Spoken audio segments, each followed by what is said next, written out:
Yo, new chair. I'm back like I wasn't even gone. Snap like that, you know what I'm saying? So I wanted to talk about an indie comic book company that is really interesting in its story and talk about whether or not they're living up to the hype that they've created for themselves. We're going to be talking about the Rippaverse. Now, if you haven't heard of him online, Eric July, also known as Young Rippa 59 on his YouTube channel, has been on YouTube talking about the comic book industry and mainly Marvel and DC comics and the state of them in current day. And he talks a lot about how he believes that they've gone woke, how they aren't sticking to the source material, and how he believes that, the media is getting to them. Now, I don't really watch his content. I don't know if I agree with everything he says, but I haven't gotten that deep into comic books. I've the most modern comic book series that I've read is probably the Infinity Wars storyline that ran a few years ago. So, I mean, I'm not really reading modern comic books like that, so I don't know if that's right or not. But I just choose to stick away from that type of talk anyways. It's not for me to talk about. Anyways, with all this criticism, I'm sure there were a bunch of people saying that, it's easy for him to criticize this without making the comic books. So what he decided to do, and I'm sure this wasn't just because of any type of criticism, it's probably because he actually have wanted to do this for a long time, was he decided he was going to create a comic book company. So on July 8th, 2022, he did what others could only dream of, and he took matters into his own hands. He said, if the comic book industry won't fix itself, I'll make my own comics that stay true to the actual source material. Now, he didn't use Marvel characters, or he isn't using Marvel characters, he isn't using DC characters, he's making his own characters, but he pledges to stay true to the source material and not, switch up like what he believes Marvel and DC are doing with comic books right now. He pledges consistency and actual love being put into these stories. With all that talk, you have to wonder, how good are his comic books? Well, luckily, I've read all three. This is only one, but that's because I'm terrible at planning.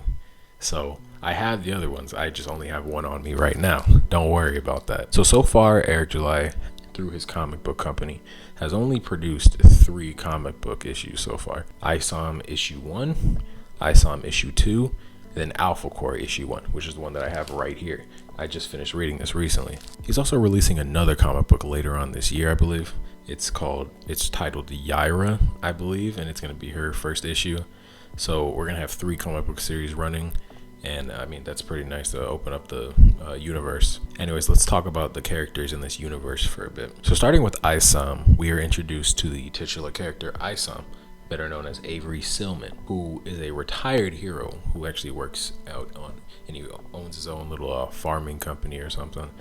And basically the first issue and the following issue as well is focusing on him basically getting a call from his sister saying that a family friend of theirs, her daughter has actually gone missing. And even though he's reluctant to go and do any searching, he goes back to the city to go see if he can find anything out. Now, through these 2 issues, we learn a lot about the city that I'm guessing most of these stories will take place within. And we also learn a lot about some characters. I'm going to talk about them a little bit. For starters, the big city where I guess most of the superhumans are, they like to call them Excepts in this world. It's named Florespark, Texas, which I'm not sure if it's an actual real city.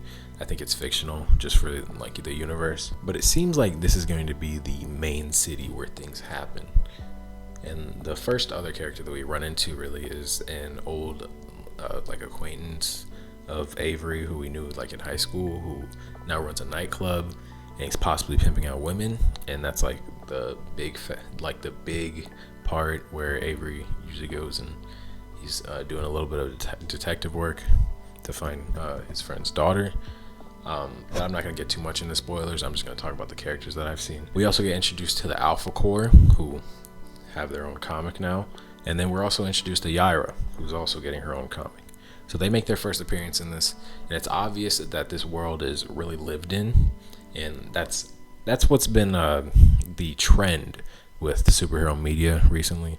They're not trying to start from the origins of these superheroes. They'd rather you already be in like the middle, the meat and potatoes, if you will, of the world. So superheroes have been living, they've lived and died, and you're basically catching them somewhere in the middle. They did this with The Boys, they did this with Invincible, they're doing this with the DCU when that drops. So it's really interesting, and honestly, I think it does make you more intrigued to learn about what happened in the past and what's going to happen next. In the second issue, we get introduced to a, I'm guessing like witch or something, named Blood Ruth, who kind of gives off Zatanna vibes just from her look, but I'm pretty sure she does like blood magic or something. And we also get introduced to these like demon creature things. So obviously there's a lot in this world beyond just what's in the city, because we meet Blood Ruth and these demon creatures out in like the rural area of Flora Spark. At the end of one of the ISOM comics as well, we also get like a little, I guess, like post-credit scene of a comic book. I don't know what you would call that, but it's of this band who, they're obviously super powered, and they're like performing at a concert. Their lyrics contain like things about like the end of the world or whatever. And when they finish and they're like backstage, they talk about how, you know, their lyrics are true and the end of the world is coming. And they look really awesome. I mean, those designs are amazing. So I'm really interested to see how those characters pan out in this world. I'm looking forward to seeing them again. We haven't seen them in another issue. We don't really know much about Yaira at all. And I mean, that's why we're getting the comic book series. But we do know that she's not exactly a hero or maybe even a villain. She might just be doing her own thing, because she does get caught up with the police when we see her. So she's not exactly doing good, but she may not be doing bad either. Now the Alpha Corps are a really interesting group to me, and you learn a lot more about them in their own comic book. They're basically like the super version of a police force. So Flora Spark has a police force, right? And then the Alpha Corps is kind of like the super version of that. So the Flora Sparks police will call the Alpha Corps when they're dealing with something, when they're dealing with like an except or something. But unless, you know, they call them in, they can't actually act on anything. And that's kind of like the big thing of the comic issue. Now, the Alpha Corps consists of 3 excepts, one named Brian, the other Valdez, and the last one, Braxwell. And it seems like they all have their own personalities and their own like internal issues that they're kind of dealing with. So I'm just gonna go through like a little brief overview of them without like spoiling anything. So it seems that Brian is like the oldest of the bunch. It seems like he's a former veteran as well. Maybe he got his powers after being in the army, but who knows. And he's a little bit more old-fashioned. He doesn't know much about technology, and he really struggles to deal with the laws that he can't interfere unless the cops ask him to. So that's a big conflict for him. We don't get much with Valdez in this, but it seems that she is very keen on just being considered a police officer instead of an except, even though she does have powers. She doesn't really like being looked at differently, and she hates the term that they usually call excepts, which is freak. Braxwell doesn't talk much, or he doesn't talk at all, really. I think he made like one whole noise during the comic story, so it was really interesting. He's kind of like the mysterious character, but he seems to always be like their first responder when there's an issue, because every time they have a call, he's the first one to be out there and do something about it. He seems pretty chill though. There's obviously nothing to go with for him right now, but he's chill. I actually ended up liking the Alpha Corps issue the most, better than both of the ISOM comics. So even though I originally wasn't looking forward to reading this one, I didn't think I'd enjoy it as much, but it ended up being my favorite. They kind of give off like a police version of the Fantastic Four type of vibe. And even though I like the Alpha Corps issue the most, I like all 3 comic books like a lot. I actually think that this universe is really interesting. There's a lot that they're building up, and I'm just looking forward to the next issue for each of these series, and I'm looking forward to the Yaira issue 1 as well. Eric July really has stood on his word when it comes to providing good comic books and staying, you know, faithful to the stories that he's telling. I mean, he even has this little thing at the start of each comic book called the Rippaverse ethic. So he's really big on saying like reassuring you that he's staying true to these stories and staying consistent with them. And it's not in this Alpha Core comic book, but in the other ones, he also likes to have a little drawing of himself wearing a shirt that says stick to the source material. So that's kind of funny as well.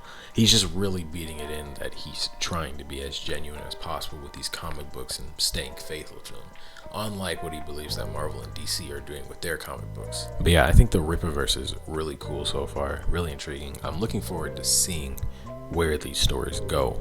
And if you enjoy Invincible, the TV show, or you're just looking for different comic books to read, then check out the Rippaverse, because I mean, I'd say the world is really similar to the Invincible world, and that it has this big city where most of the superheroes maybe are, and it's already a lived-in world. So you're not starting with origins. You don't have to, learn about how they came up first. You're gonna learn that as they progress in their lives, which is kind of nice, and it really does make these worlds more intriguing to learn about. But yeah, that's all I got for you today. Stay tuned, more videos will be on the way. Thanks for watching.